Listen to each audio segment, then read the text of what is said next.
خدا کے نام سے شروع کرتا ہوں جو بڑا مہربان نہایت رحم والا ہے۔ اور اے بنی آدم، ہم نے تو یقیناً تم کو زمین میں قدرت و اقتدار دیا اور اس میں تمہارے لیے اسباب زندگی مہیا کیے، مگر تم بہت ہی کم شکر کرتے ہو۔ حالانکہ اس میں تو شک ہی نہیں کہ ہم نے تمہارے باپ آدم علیہ السلام کو پیدا کیا، پھر تمہاری صورتیں بنائیں، پھر ہم نے فرشتوں سے کہا کہ تم سب کے سب آدم علیہ السلام کو سجدہ کرو، تو سب کے سب جھک پڑے مگر شیطان کہ وہ سجدہ کرنے والوں میں شامل نہ ہوا۔ خدا نے شیطان سے فرمایا، جب میں نے تجھے حکم دیا تو پھر تجھے سجدہ کرنے سے کس نے روکا؟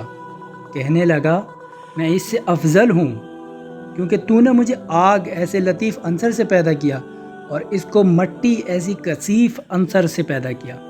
خدا نے فرمایا، تجھ کو یہ غرور ہے تو بہشت سے نیچے اتر جا، کیونکہ تیری یہ مجال نہیں کہ تو یہاں رہ کر غرور کرے، تو یہاں سے باہر نکل، بے شک تو ذلیل لوگوں سے ہے۔ کہنے لگا، تو خیر ہمیں اس دن تک کی موت سے مہلت دے جس دن ساری خدائی کے لوگ دوبارہ جلا کر اٹھا کھڑا کیے جائیں گے۔ فرمایا، اچھا منظور، تجھے ضرور مہلت دی گئی۔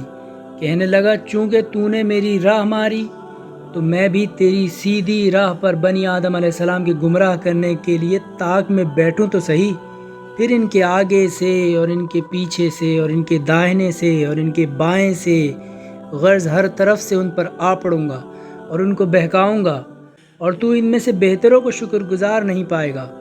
خدا نے فرمایا، یہاں سے برے حال میں راندے ہو کر دور نکل جا، اور ان لوگوں میں سے جو تیرا کہا مانے گا تو میں یقیناً تم اور ان سب سے جہنم کو بھر دوں گا۔ اور آدم علیہ السلام سے کہا، اے آدم علیہ السلام، تم اور تمہاری بیوی دونوں بہشت میں رہا سہا کرو اور جہاں سے چاہو کھاؤ پیو، مگر خبردار اس درخت کے قریب نہ جانا ورنہ تم اپنا آپ نقصان کرو گے۔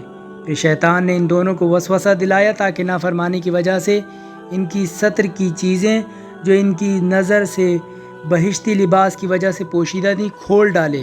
کہنے لگا کہ تمہارے پروردگار نے تم دونوں کو اس درخت کے پھل کھانے سے صرف اس لیے منع کیا ہے کہ مبادا تم دونوں فرشتے بن جاؤ یا ہمیشہ زندہ رہ جاؤ، اور ان دونوں کے سامنے قسمیں کھائیں کہ میں یقیناً تمہارا خیر خواہ ہوں۔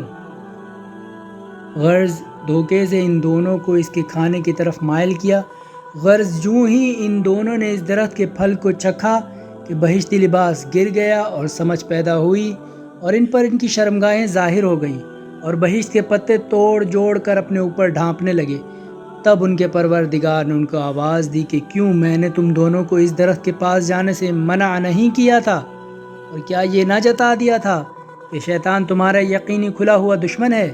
یہ دونوں عرض کرنے لگے، اے ہمارے پالنے والے، ہم نے اپنا آپ نقصان کیا، اور اگر تو ہمیں معاف نہ فرمائے گا اور ہم پر رحم نہ کرے گا تو ہم بالکل گھاٹے ہی گھاٹے میں رہیں گے۔ حکم ہوا، تم میاں بیوی شیطان سب کے سب بہشت سے نیچے اترو، تم میں سے ایک کا ایک دشمن ہے، اور ایک خاص وقت تک تمہارا زمین میں ٹھہراؤ ٹھکانہ اور زمین زندگی کا سامان ہے۔ خدا نے یہ بھی فرمایا کہ تم زمین میں زندگی بسر کرو گے، اسی میں مرو گے اور اسی میں سے پھر دوبارہ تم زندہ کر کے نکالے جاؤ گے۔